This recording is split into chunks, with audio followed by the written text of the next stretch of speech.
Bonjour, chers élèves, futurs champions des Olympiades de mathématiques. Alors, dans cette capsule, on essaiera de s'initier à quelques problèmes de découpage de figures géométriques. C'est un thème très important dans la culture de la combinatoire, une discipline où on a beaucoup besoin de travailler, d'apprendre des astuces et des tours de main spéciales à cette rubrique-là qu'on appelle Combinatorics. C'est très important aux Olympiades. Et on doit apprendre les techniques de base dès le cycle collégial. Donc, ce contenu sera adressé aux élèves dès le collégial et puis ceux du tronc commun et après. Alors, dans une première question, on vous demande là de calculer l'aire de la figure 1. Donc, la figure 1, c'est celle-là qui est à votre gauche. Donc là, bien sûr, là, regardez là. Si vous faites attention, vous allez vous apercevoir que je peux découper cette figure-là de cette manière-là. Je vais découper ce disque-là. C'est un disque de diamètre 5. Et puis de même, je fais pour celui-là de gauche. Je combine ces deux demi-disques pour former le disque central ici. Et je vais donc obtenir en quelque sorte la quadrature de cette figure. Je la transforme en un carré. Donc, l'aire ici de cette figure, l'aire, elle est égale tout simplement à l'aire du carré qui est égal à 25, disons, soi-disant centimètres carrés, si je suppose que là, le côté de chaque petit carré, c'est 1 centimètre. Voilà. Donc là, c'était juste pour démarrer. Alors maintenant, la deuxième question. One straight line cut, c'est-à-dire on va vous demander de découper en un seul coup, si vous voulez, en un seul coup, chacune des figures suivantes, et puis en recomposant, vous allez obtenir un carré. Donc ça doit vous inciter à bien réfléchir et à bien observer dans l'espace et dans le plan.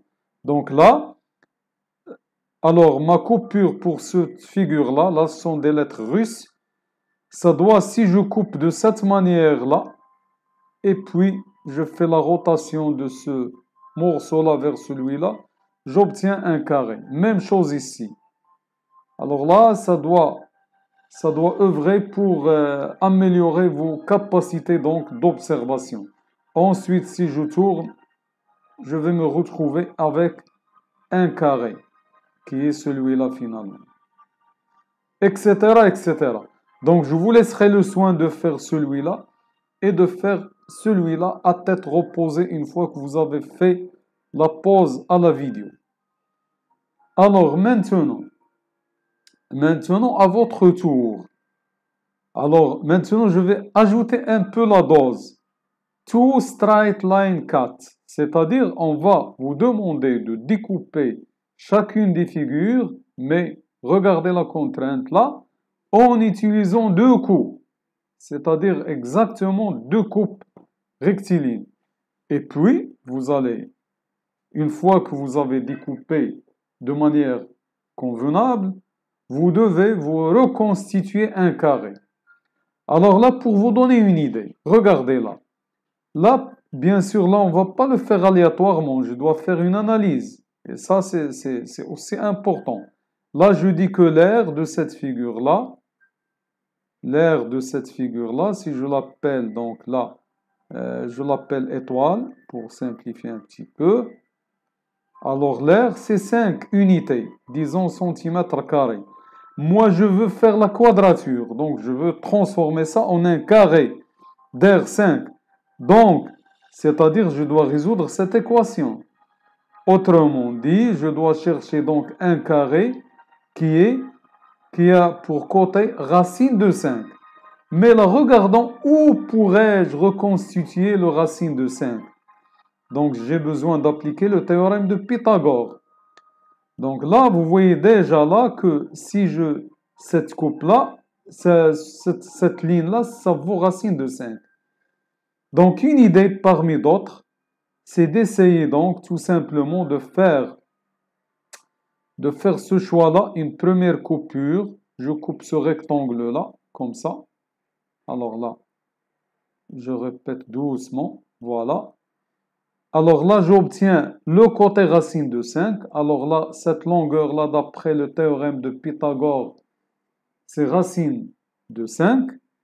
Et puis donc, il me reste un seul coup, un deuxième coup. Donc, c'est celui-là, par exemple. Eh bien, finalement, qu'est-ce que j'aurai? Regardez bien.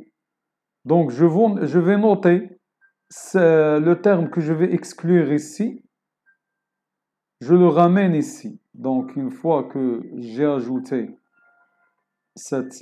alors le bord, son bord, et puis donc, là, vous voyez que je remplis ça avec ce côté-là. Alors maintenant, il me reste un deuxième côté. Donc, je refais de même de l'autre côté ici. Et puis donc, j'aménage le triangle qui est enlevé de cette partie-là. Et je vais donc le rattraper ici.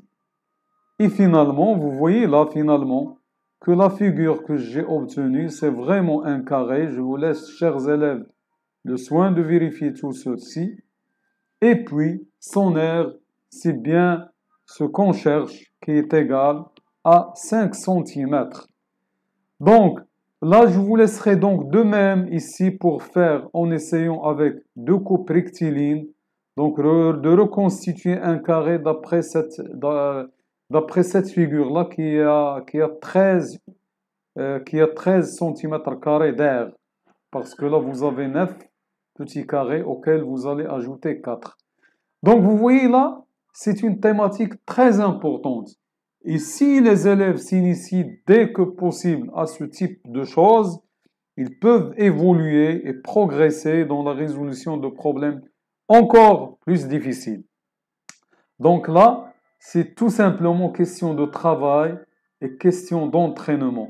Parce que regardez là, lorsqu'on pose une question aux élèves d'ordinaire, on leur dit par exemple, découper ce carré en deux. Alors là, la majorité des réponses que j'obtiens, c'est soit que ce carré-là, il est découpé suivant une diagonale, soit qu'il est découpé de cette manière-là, c'est-à-dire suivant cette médiatrice-là, ou bien celle-là. Mais c'est rare de trouver qu'un élève pense à découper un carré en deux parties qui ont la même aire, par exemple, en allant de cette manière-là. D'accord? Là, c'est rare de trouver une coupure comme ça. Ou bien d'autres qui peuvent inventer d'autres types de coupures. Donc là, j'espère que c'est l'objet de cette petite capsule. C'est de vous pousser à réfléchir dans cette direction. Mais je tiens encore à vous dire, faire la pause à la vidéo, recopier toutes ces activités sur votre cahier de papier et puis essayez donc de bien réfléchir, de bien saisir l'idée derrière la solution. Je vous espère bon courage et à bientôt dans une autre thématique. Bon